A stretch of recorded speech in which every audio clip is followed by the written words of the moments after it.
In this History of WoW video, we're going to be looking at how various player attributes have changed and developed over the years. The video is only going to focus on some of the more major attributes, as listing every single buff and nerf for every single attribute for each hotfix and patch would not be enjoyable and would make for an incredibly long video. To start off, let's go over all of the various stats in vanilla. The first primary stat is agility. The agility attribute in vanilla and classic influences 5 secondary stats. These are ranged attack power, armor, critical strike, and dodge, giving 2 points of AP for ranged attacks for hunters and 1 point of AP for melee attacks for everyone else, including a hunter's melee attacks. Intellect in classic WoW is very different from how it works in modern WoW, but there are some similarities still. In classic, intellect serves 3 distinct purposes. First, it increases the amount of maximum mana by 15 per point for classes that use mana as a resource. Second, it increases your chance to score a critical strike with spells. Third, and finally, it increases the rate at which you improve your weapon and defense skills. Additionally, for warlocks, intellect also increases their pet's mana. Intellect did not give spell power yet in this iteration. Spirit is a primary stat that regenerates health and mana. This is kind of overly simplifying it, since it's a lot more specific than that. Spirit only increases health regen while out of combat. It increases mana regeneration while not casting spells. Since there are several other ways to restore HP, like healing spells and food, Spirit is mainly used for its mana regeneration. It is important to note that mana regeneration would only begin to occur 5 seconds after casting a spell. This is called the 5-second rule, and is a big reason why the Druid's Innervate ability was so overpowered in early WoW, as it allowed mana to continue the regen without the penalty. Spirit was not the only way to regen mana though, as there was also an item modifier called mana per 5, or MP5 for short. It does exactly as you think it does, and restores X amount of mana every 5 seconds. MP5 is important because it ignores the 5-second rule, meaning it's an auto mana regen even while in combat. Confusingly, despite its name, the mana regen triggers every 2 seconds, even though its value is based on 5-second intervals. So let's say an item grants 10 mana per 5 seconds. This corresponds to a 2 mana per second rotation, and that means every 2 seconds, 4 mana would be restored. HP5 was a minor trait rarely on pieces of gear. It's the same as mana per 5, only for health. In WoW, stamina has a direct correlation to health. This follows a nice simple equivalent of 10 health for every point of stamina the player has. And if you've ever wondered why there are so many Tauren tanks, it's because of the torrent ratio in Classic, which causes Taurens to gain roughly 10.5 health for every point of stamina. Strength has 2 effects on the player's abilities. First, it increases melee attack power, and second, it increases how much damage you can block with shields. Druids, Paladins, Shamans, and Warriors gain 2 melee attack power per point of strength. Hunters, Mages, Priests, Rogues, and Warlocks only gain 1 melee attack power per point of strength. The classes that can use shields have a chance to block 1 damage for every 20 points of strength, as long as they have a shield equipped. The block ability is exactly what you think it is, which is the chance for an enemy to block an attack, taking less damage than normal, increased by your strength. However, prior to patch 1.3, creatures were able to block attacks from behind. This was not only annoying in combat design, but made little sense in the RPG flavor of the game or to any similarities in actual combat in the real world. The fact that Blizzard addressed and reflected this problem helped further the RPG mechanics of the game, and reinforced other RPG combat elements like how rogues can only ambush an enemy when they have their back turned to them. In patch 1.3, Blizzard also added some more detailed combat text. Before this change, block, dodge, and parry were all given as a simple miss, leaving the player to wonder which attribute they should focus on when leveling up a particular defensive skill. The critical strike stat causes your physical attacks to deal double damage. The spell critical strike chance causes your spells to do 50% extra damage. Crit and spell crit were 2 separate stats at this time. Just to note, a lot of classes had specific talents that would increase the crit damage of a specific spell school to the full 100% extra damage like what physical attacks would get baseline. Parry is another defensive stat, and only certain classes can even gain the ability to perform parries. If you're hit by a melee attack, you have a chance to parry it, completely avoiding the damage of the attack, and in addition, you gain 40% attack speed for your next melee hit. So it's one of the few defensive stats that also has a DPS boost component to it. The dodge stat also has a chance to completely avoid damage from a melee attack, and the only difference it has from parry is that all classes get a chance to dodge baseline, and it's increased through your base stat agility. Armor reduces the damage you take from physical attacks, capping out at 75%. You gain more damage reduction at lower levels of armor, and less as your armor value goes up, making it nearly impossible to actually reach the armor cap. Your defense rating increases your chance to dodge, parry, and block. It also decreases your enemy's chance to hit and crit you at high enough levels versus their weapon skill. Tanks need enough defense rating to become crit immune versus bosses, which in vanilla was plus 140 defense for 5.6%. You weren't really considered a real tank if you could not hit the uncrittable cap. Spell resistances give you a chance to resist spells or lower their damage. Basically, the higher your resistance is to something, the higher the chance of a spell from that school has of missing. If a spell has some kind of CC effect attached to it though, spell resistance will simply affect its chance to hit you at all. If the spell has a damage component only, then spell resistance will additionally have a chance to reduce the damage you take from that spell, called a partial resist, in addition to providing a chance to cause it to just not land at all as well. You could only have 75% spell resistance in a single school, so the cap of vanilla for resistance was around 300 before it no longer provided any benefits, or 315 against raid bosses, since they could just ignore 15 of your resistances. Also, there was no way for players to get holy resistances, and no monsters had holy resistance, but monsters had an innate chance to resist all spells, which did work on holy damage. Spell penetration reduces a target's resistance to your spells. It was basically anti-spell resistance, and mainly only was useful in PvP since creatures' innate spell resistance could not be lowered. However, some creatures and bosses had extra spell resistances higher than their baseline, which you could lower with spell penetration. But this was pretty rare and did not make this stat very beneficial outside of this niche. Before patch 1.9, however, spell pen could cause the target to go into negative spell resistances, and would actually cause the spell to deal vastly more damage than normal because of how wonky the math worked with negative numbers. In patch 1.9 though, they fixed the stat so you can no longer go into the negatives with the resistances at all.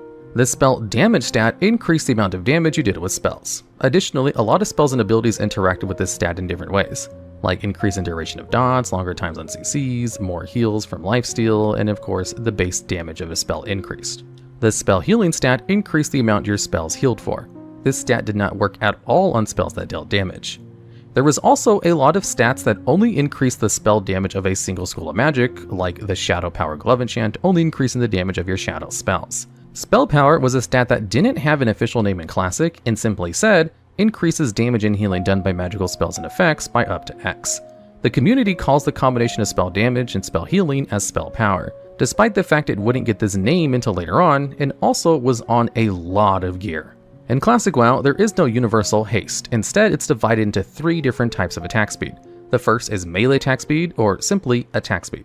The second is range attack speed, and the third is casting speed. The first 2 statistics, attack speed and range attack speed, simply increase the rate at which auto attacks can be dealt. It's important to note that with this stat, a shorter amount is faster.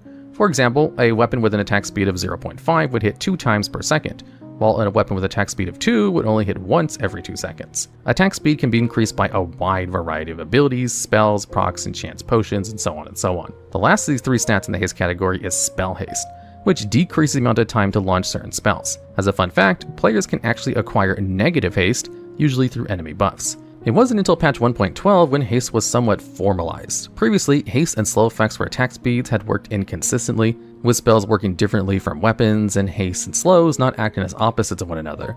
This was changed to make more intuitive sense, and after this change, a 30% haste meant 30% more weapon swings, and a 30% slow meant 30% less weapon swings. The hit stat basically negates the chance to miss on your target. For example, a raid boss has a 9% chance to make you miss against them. Getting 1% hit just lowers this to 8%. So you'd want 8% to almost completely negate the chance to miss. Since in vanilla, there was always a 1% chance you'd miss the boss no matter what, which means you could get to a point where hit no longer gives you any benefit once you hit the hit cap. Against bosses, if you're dual wielding weapons, your chance to miss is 27%. Spell hit is the same as the hit stat, only it affects spells. In vanilla, spells have a 70% chance to miss against bosses. A fun fact about spell hit, rogue poisons used to be in the spell hit category, so rogues were the only class which could benefit from basically all of the hit stats. Weapon skill is a stat that is needed to land hits on targets versus their defense rating. If your weapon skill is lower, your chance to miss is higher. But if your weapon skill is higher, you actually gain more hit.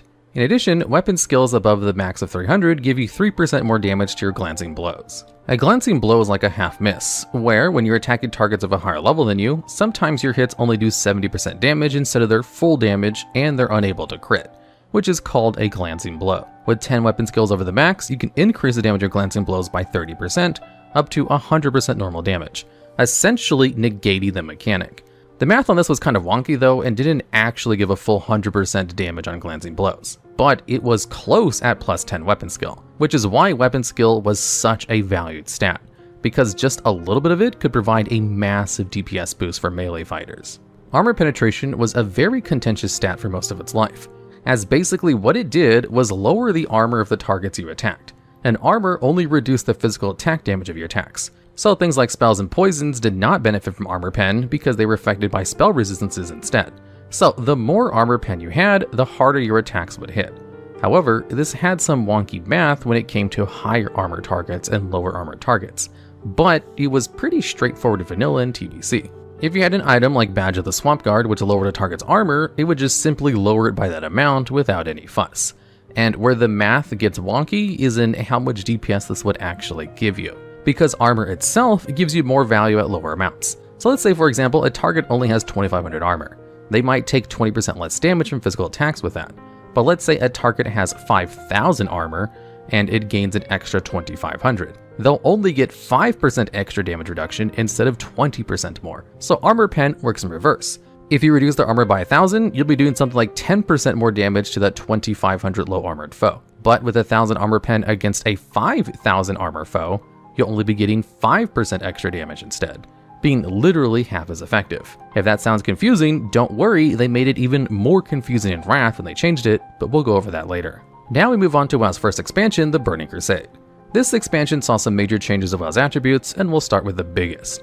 The major change was from attributes being percentage-based in vanilla to the new combat rating system that was added in TBC. This is probably the biggest change in the history of WoW when it comes to player attributes because it affected every single attribute in the game. What this did is replace the percentage-based attributes and turn them into raw numbers. This change may seem small, but its ramifications are huge. To properly explain this, we need to look at the numbers. For most casters in vanilla, critical strike for spells increased by roughly 1% for every 60 points of intellect. Adding up skill ups through leveling, combat abilities, and talents, in addition to intellect from armor, weapons, buffs, etc., a player could gain, let's say, 300 points of intellect, or 5% spell crit. The problem with this system is that it's percentage-based, meaning if the player ever got to 6,000 points of intellect, they would have 100% crit, and if they had more than that, it would be above 100%. The next step is to realize that most of these conversions to additional percentages points were much lower than 60, oftentimes increasing a certain percentage only around 10 or 20 points. An additional problem arises when you start to think that adding additional, higher level content to WoW makes attributes become increasingly exponential and not follow a linear path. For example, each level not only exponentially increases a player's attributes, but so does gear as an expansion progresses, and gear becomes increasingly more powerful with each new patch and raid. Add on jewel crafting and sockets to the addition of enchanting and buffs, and you can see how quickly these attribute numbers can rise. Back to our example of spell crit and intellect, in the Burning Crusade, with the change to the rating system, Blizzard can now just give the player an X amount of crit per spell intellect, instead of a fixed certain percent amount per intellect. The best way to think of the change from percentage-based to rating-based is essentially every attribute that was based on a percentage was converted into a hard number, which can then be more easily modified as needed. This change was not an easy one, and Blizzard had to gradually ease these new stats into players in TBC, by slowly adjusting their old stats to the new stats level by level as players went from 60 to 70. The second biggest change in TBC came with the addition of the expertise stat. The expertise attribute replaced the weapon skill mechanic from vanilla. Each weapon type has its own skill up, and the weapon skill cap was 300 in vanilla, although this could be higher with some gear and racial bonuses. Expertise reduced the chance that your target could dodge and parry your attacks, so it was basically like hit stat 2.0, and was mostly seen as a chore that you had to get. The next biggest change in TBC came with a new secondary attribute that was added. This attribute was called Resilience. This attribute essentially enhanced a player's own stats against another's, providing for a more level playing field. It can be thought of as an early sort of stat scaling on an individual basis. Resilience primarily just reduced the chance to be critically struck by other players' spells and abilities, but also worked on PvE targets at this time as well. Another altercation to attributes in TBC occurred in the final patch. 2.4, Spirit of the Sunwell, saw the implementation of spirit-based mana regeneration. This new addition meant that as players' intellects increased, the faster they would generate more mana per point of spirit. The final big change to an attribute in TBC affected Spell Haste. Starting patch 2.1, Spell Haste was buffed so that it affected channel spells, meaning it buffed damage and healing, but also shortened the duration of any damage over time occurred due to channeled abilities. In patch 2.4, Spell Haste was made to reduce the global cooldown on spells down to a minimum of 1 second. Now we move on to WoW's second expansion, Wrath of the Lich King. The biggest change in Wrath came in the form of consolidation of several different attributes, which included hit, crit, and haste. This meant that both melee and spell attributes were combined into a single stat, and this happened for 3 different attributes. The first of these is hit. Both melee hit and spell hit were merged into a universal hit rating. The same also applied to crit and spell crit, as well as haste and spell haste. The next biggest change in Wrath was the addition of another attribute to the game under the name Spell Power. This is similar to the 3 consolidations just mentioned, but spell damage and spell healing being merged into just a single stat called Spell Power. Blizzard figured this would be easier and simplify the game. Just like how melee have attack power, casters would have spell power. Since spell power was used for both DPS and healing, healer gear used to specifically give higher healing power and lower damaging spell power, so all casters were not competing over the same gear. This change to spell power in Wrath largely removed that distinction, and since bonus healing on gear had been removed, this resulted in healing spells being buffed heavily, so they were brought up to be roughly equal in strength to where they had previously been with bonus healing. While we said we wouldn't focus on every single buff and nerf, there was one big nerf in Wrath that deserves a mention. In patch 3.1, mana regen from Intellect and Spirit was reduced by 40%. To compensate, various spells were adjusted so that mana regen during combat was increased. This resulted in combat mana regeneration staying roughly the same. However, out of combat mana regeneration was also reduced somewhat. Armor penetration received a bit of a change in Wrath of the Lich King. It used to be that armor pen and abilities and debuffs that lowered armor all chipped away at the same stat, but they changed armor pen so that targets now had a cap of reducible armor. An armor pen could only lower that amount. So let's say, for example, a target had 10k armor. The amount of that armor you could reduce with armor pen would only be roughly around 8k. So if you hit the armor pen cap of 1300 and could reduce 100% of the reducible armor of 8k, you'd still have 2k armor left on that target. However, this remaining 2k could be lowered, just not with the armor pen stat. It would have to be through the effect of an armor reduction ability, like Sunder Armor or Fairy Fire. But even with a major and minor armor debuff on the target, they would still have some armor left over. So if you wanted to really get a target to 0 armor, you also had to throw a Shattering Throw in there as well, which lowered the target's armor by 20% in Wrath. This meant that for the armor pen stat, even with only being able to target reducible armor, it was the only DPS stat in the game that got better the more you had. Normally, stats have diminishing returns when you get more of them, but armor pen only had an increasing return all the way up to its cap. This is kind of confusing, so let me give you an example. Let's say you managed to lower a target's armor down to 2200. If you got 200 more armor pen and lowered it to 2000, you do 1.59% more damage. If you got 200 more armor pen on top of that, lowering it down to 1800, you do 1.62% more damage. To contrast how big of a deal this is, let's take crit or haste for example. If you're at 500 of either of those two stats and then gain 200 more, you'd get something like a 1.5% increase in damage. And then if you gained another 200, you'd only get a 1.48% more damage. And then getting an extra 200 would be something like 1.45% more damage. You just get less and less damage gains the more you increase those stats. But armor pen was the opposite. No other DPS stat worked like this. It was normal for other stats to give you less and less DPS gains the closer you got to their caps, even if they were still increasing your damage, but not armor pen. There's a reason physical DPS classes stacked armor pen like it was the only stat that mattered in this time period. It was just literally the best secondary stat you could stack if your class could benefit from its effects.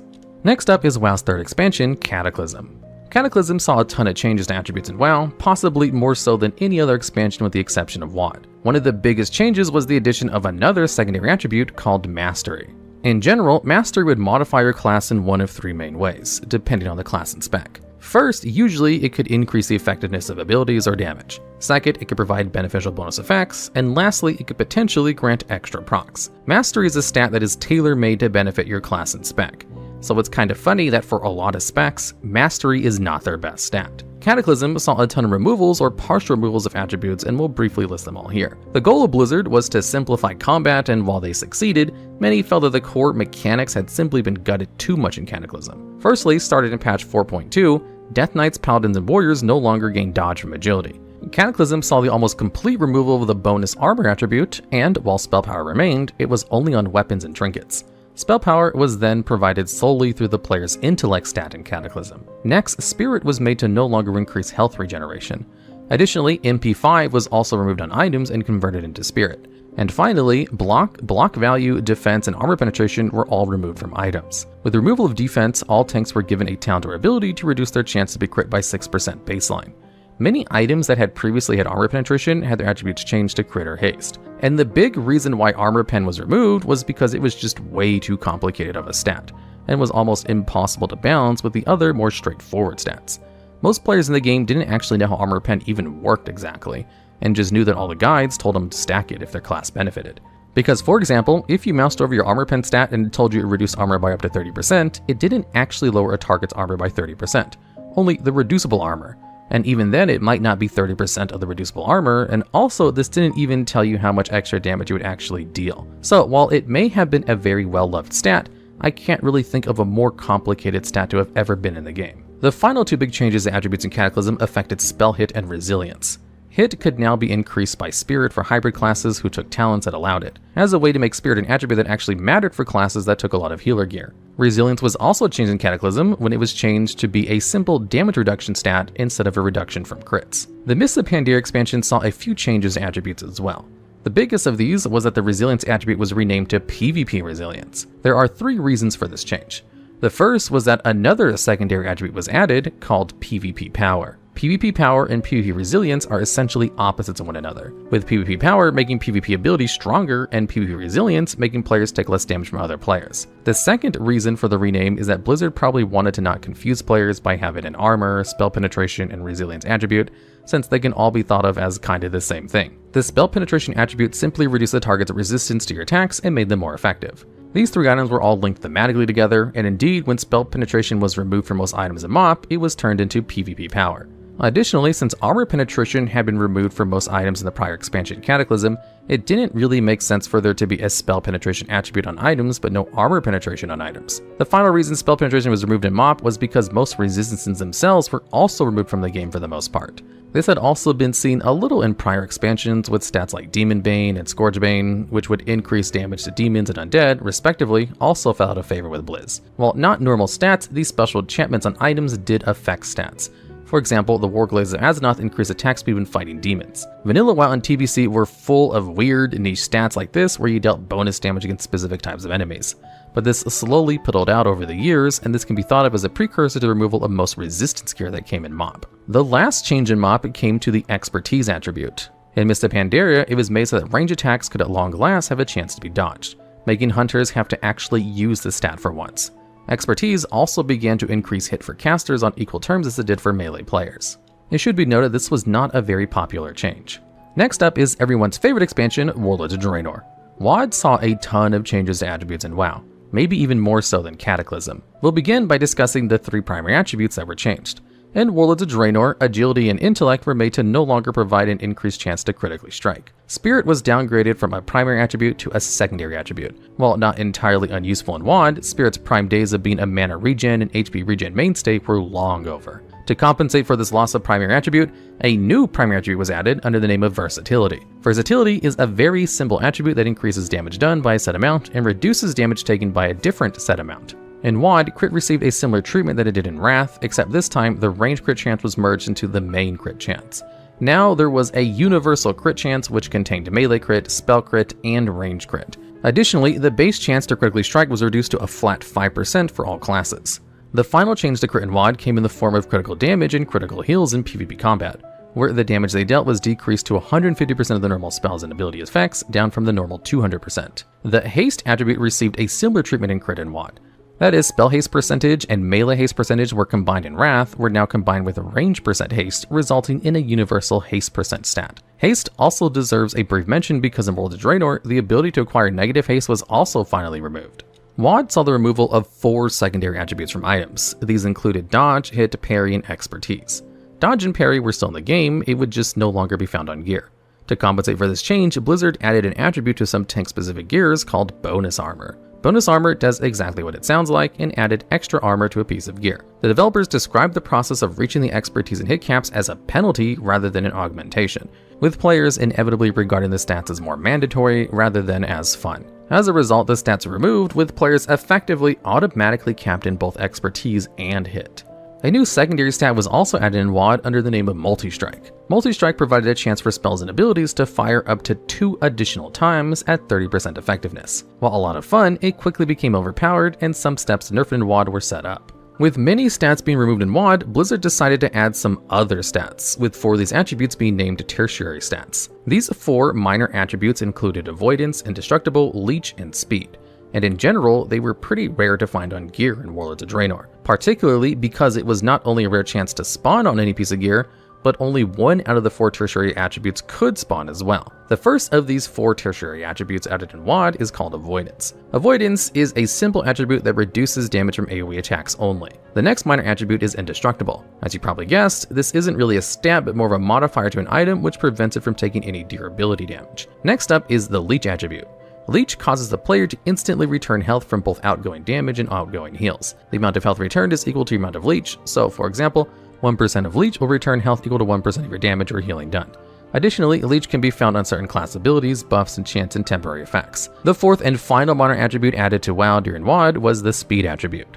The Speed minor attribute finally added movement speed to items that could be equipped and worn. It's important to differentiate between Haste and Speed. Haste is how fast you can cast spells or swing weapons, and Speed is how fast you can actually move. Now we move on to WoW 6 expansion, Legion. Legion saw the removal of 3 stats in the game. The first of these is Spirit, which was removed from the game entirely when Legion launched. However, one could say that Spirit still remains with us in spirit. While Spirit is not the only player attribute to be removed from the game, it is notable as it's the only primary attribute to have been removed from the game, although it had already been demoted to a secondary attribute in Warlords of Draenor. Versatility replaced all items that still had Spirit on them when Legion launched. The other 2 stats removed in Legion were Multistrike and Bonus Armor. Both of these stats were added in WoD, which gives them the shortest running span of a stat in the history of the game. Multistrike was described as being removed for just being Crit 2.0, and they didn't think it was distinct enough. The Battle for Azeroth expansion saw a few changes to stats aside from a stat squish. In 8.3, both PvP power and PvP resilience were removed from old gear entirely. While PvP power was removed from the game, PvP item adjustments and scaling has since been added for both Shadowlands and the Dragonflight PvP equipment. And this inflation of stats in battlegrounds and arenas can be thought of as a second iteration of PvP power and PvP resilience. BFA also saw the introduction of the corrupted items during Season 4. These items were corrupted by the newly freed Oldegoth and Azoth, and they offered many new powerful abilities. They also had some really negative drawbacks, forcing players to strike a delicate balance between power and unwelcome consequences. The Shadowlands expansion saw a huge change in diminishing returns for secondary stats. Crit, Haste, Mastery, and Versatility were all changed to give diminishing returns around the 30% mark. This was part of a broader effort to make DPS less bursty and to not have scaling problems at the end of the expansion like they've been running into every single expansion prior. Finally, we arrive at the most recent expansion when this video is released, Dragonflight. Dragonflight saw another revamp of the talent system, but stats largely remained unchanged. The rework of professions in Dragonflight, however, did introduce new crafting stats to the game, which influenced the crafting of items and the gathering of mats. In total, the Dragonflight crafting system added 6 new crafting and gathering stats for players. These new attributes are crafting speed, deftness, finesse, inspiration, multi-craft, perception, and resourcefulness. While these abilities cannot be seen on the player's paper doll character sheet in the info pane, they can be seen when the player opens up their professions tab. We'll start with the gathering stats. The first of these 3 new stats is called Deftness. Deftness increases gathering speed. Finesse is the second gathering augment, which increases the yield from nodes. Finally, Perception increases the chance to find rare ingredients while gathering. The next 3 stats are the crafting stats. Inspiration increases the chance to improve your crafted items. Multi-craft is pretty simple in that it increases the chance to craft multiple items while only using the reagents to craft one. Finally, Resourcefulness has the ability to use less mats when crafting items. There is also an attribute on some profession items called Crafting Speed. While increasing the speed of casting is nothing new, the crafting speed is worth noting for being somewhat novel. Finally, we arrive at the current state of the game as of Dragonflight. There are 5 attributes in the game located on the character info page: Armor, Agility, Intellect, Stamina, and Strength. Agility increases the magnitude of attacks and abilities. Armor increases damage reduction against an evenly matched enemy. Intellect increases the magnitude of spells, Stamina increases health, and Strength increases attack power. Under the Enhancements category is Crit, Haste, Mastery, and Versatility. Both Leech and Speed cannot be seen on the paper doll until you have at least some of the stat from items. Anyways, that does it for this video. Thanks for watching all the way through to the end. Your strongest attribute on your character sheet must be Perseverance. Don't forget to leave comments below for future video topics if you so desire, and see you in the next one.